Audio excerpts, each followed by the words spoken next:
people have no energy? Because mental diarrhea. You eat bad food and then try to stop diarrhea, it's not going to work. This much you do. Tonight before you go to bed, keep it down and go to bed. In a little while, if you simply sit here, things around you will reverberate.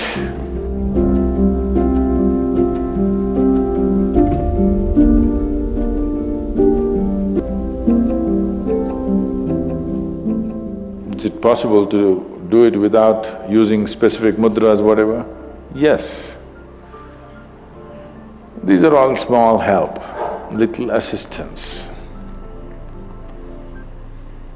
You don't see a Shiva or a Krishna holding mudra and sitting like this, simply intense.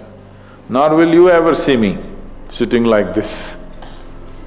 No, you will not see me practicing Shambhavi or this or that. If I just close my eyes for 20 seconds, I'm done. I'm ready for the day. So, this is all good help. But is it the only way to do it? No. You can simply sit.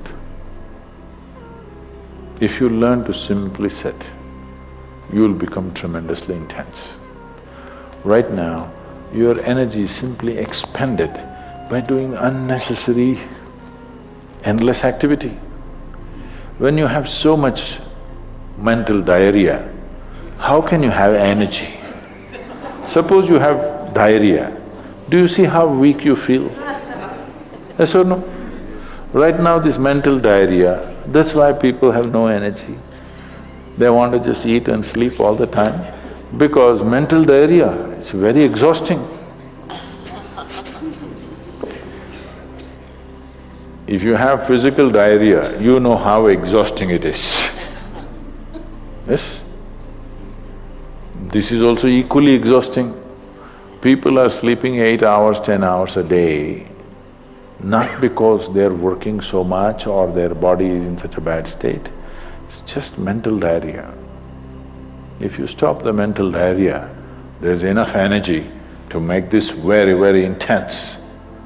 Now how do I stop mental diarrhea? If you have diarrhea, physical diarrhea, what is the first thing to do? Huh? What?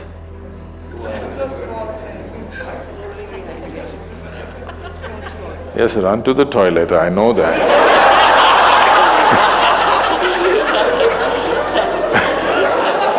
I'm saying as a corrective measure, what's the first thing you do?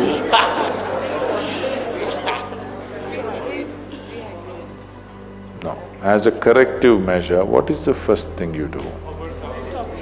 First thing is stop eating, right? Yes or no? But diarrhea means in some way we've eaten something that the body doesn't want. It's trying to throw it out. Yes? You've taken something inside which the body doesn't like, it wants to throw it out. First thing is, stay away from food for some time. You eat bad food and then try to stop diarrhea, it's not going to work. So similarly, bad food for the mind is just this. You have gotten identified with things that you are not. The moment you get identified with things that you are not, mental diarrhea is inevitable. It's bad food for the mind. Now it will run endlessly, do what you want. You do any damn meditation, you say Shiva, Rama, it's not going to stop. It's not stopped, isn't it? Because bad food is being eaten every day, you're getting identified with more and more things and you want to stop your mind, you do whatever kind of circus, it is not going to stop.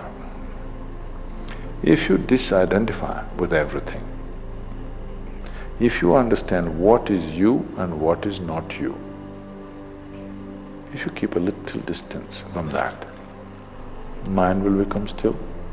If you want, you can use it. otherwise you can keep it. Now my hand is there, if I want I can move it, otherwise I can keep it. This is a useful hand. Suppose it starts jumping like this. You clearly know there is some kind of an ailment, isn't it? Yes or no? So if hand is jumping, you know it's an ailment. If mind is jumping, is it an ailment or no? The ailment has come because continuous wrong diet. You tell your mind that I am this, I am this, I am that, I am that. It's having diarrhea. You stop giving it wrong food. If you clearly see what… even if you do not know what is me, at least you know what is not me, isn't it? This much you do. Tonight before you go to bed, sit on your bed and sit down and discount everything that is not you. This house in which you're living, is this me? No. This loving parent or mother, father, wife or husband or child, they're wonderful, but is this me? No. Now these nice clothes I'm wearing, is this me? No. Now my body, I like it, but is this me? No. Now I'm having so many thoughts, is this me? No. Now I'm having wonderful emotions, is this me? No. Like this, everything that's not you, before you sleep, keep it down and go to bed.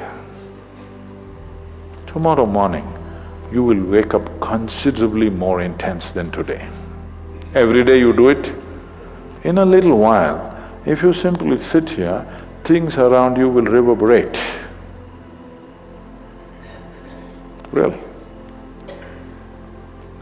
I was in… a few years ago, couple of years ago, I was in America and this is a very typically American question. This lady comes up to me and she's very angry. I've been doing this yoga for last 35 years, nothing happened. But you went and just sat on a rock and things happened to you. This is not fair. Where is that damn rock?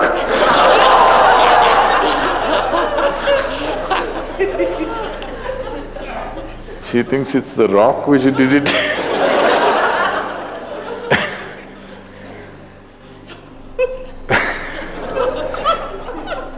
The only sadhana that I did in my life is, right from my very early age,